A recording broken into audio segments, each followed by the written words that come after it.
My name is Joyner Sadhu, and I would like to talk to you about emotional intelligence for leaders. Now, what exactly is emotional intelligence? It is the ability to understand and manage your own emotions as well as the emotions of others. We have 3 basic steps that talk about emotional intelligence and becoming a master leader.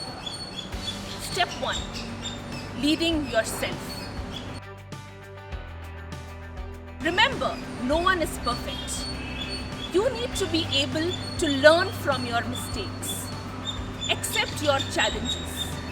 Be open to improvement.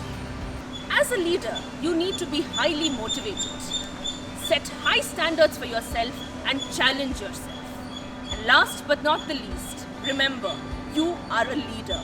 You need to keep calm. You need to understand difficult situations. As a leader, remember, you're never alone. You always have a team backing you up. You need to be a motivation for your team as well. You should be able to manage your emotions along with their emotions. Now, a very important point to be added here is dealing with your team with empathy. Remember, you need to manage all situations with a lot of sensitivity. Finally, we come to the third point, which is leading an organization. You as a leader need to be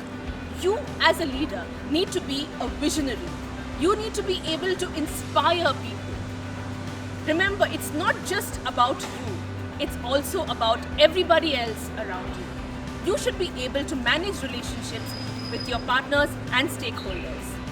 Remember, it's not just about today. You have to look forward to the bigger picture. As we conclude, I would like to add, don't be a robot. Don't hide your emotions.